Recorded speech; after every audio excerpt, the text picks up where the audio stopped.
The Philippines, a developing country and to some economists considered as newly industrialized, is besieged with many problems and issues.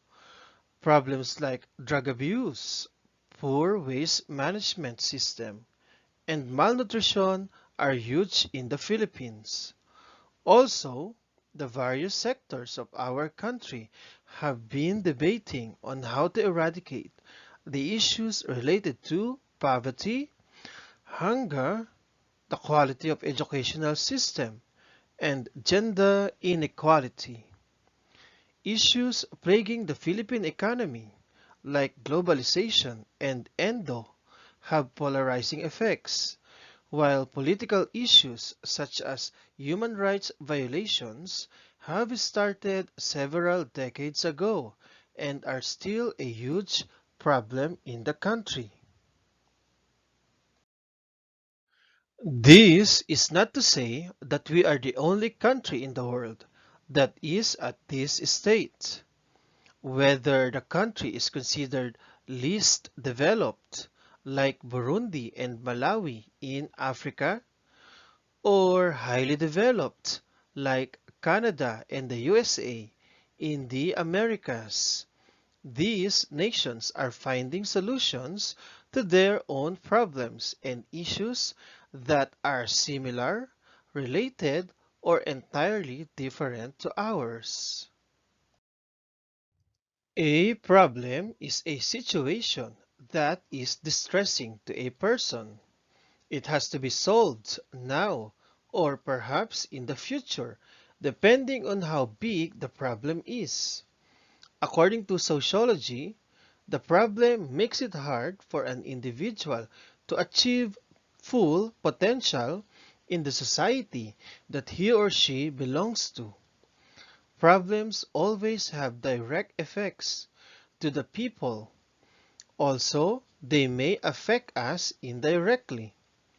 According to the book Social Problems, a Critical Approach, traditional social pathologists believe that social problems primarily involve weakness of the individual mind or will, the lack of development and self-control among certain groups of society.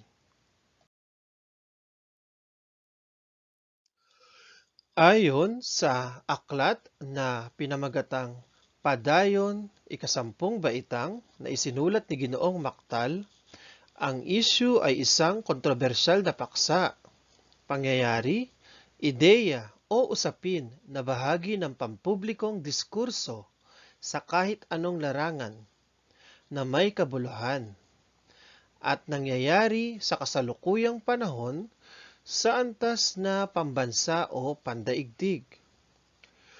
An issue is always dealt with and warrants a public debate from various sectors of the society. Aside from the social pathology approach, sociologists advocate an approach called social disorganization approach in tackling social problems and issues.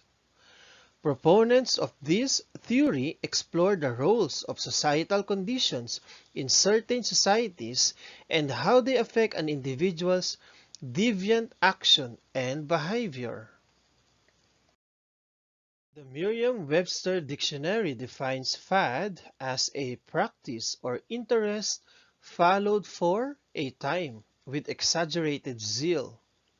Some examples of fad are the fidget spinner, matcha-flavored food, and the loom bands. Trends are different than fads. They stick around because they are relevant to certain population. Because of this, trends evolve into much useful forms. Take a look at the telephone. From being wired, it has become a smartphone with an internet connection. There are cases that a fad can actually turn into a trend. Before Facebook, Friendster was the talk of the town. Jonathan Abrams did not intend to create it for public use in 2003. It is considered as one of the original social networking sites that gave birth to MySpace, High5, and eventually Facebook. The terms problem and issue are heavily intertwined. A stressful or harmful problem is a situation that needs to be addressed and be solved. If not, it can lead to a series of problems. Like a problem, an issue is challenging. According to the book Contemporary Issues by Ms. Sarenas, an issue greatly affects a huge part of the population or the humanity, while the problem may only affect an individual or a certain population. With this, an issue is interdisciplinary. An issue does not necessarily become a problem or is always negative.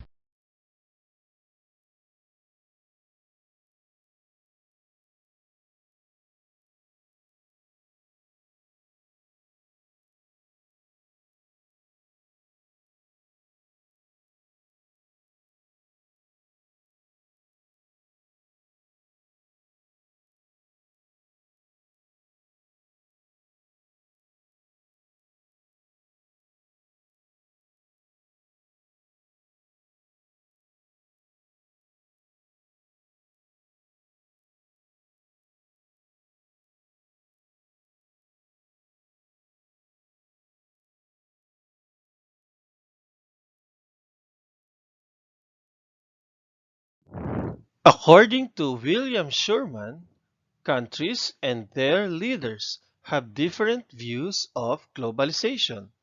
In the recent national elections all over the world, countries have seen major shifts in political ideologies that have affected the relationship among countries, especially in political and economic aspects.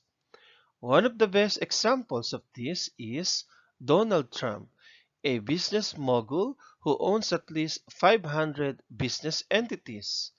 In the past US election, Trump was very vocal on threatening American companies, as well as other foreign businesses, to stop offshoring and outsourcing jobs to developing countries.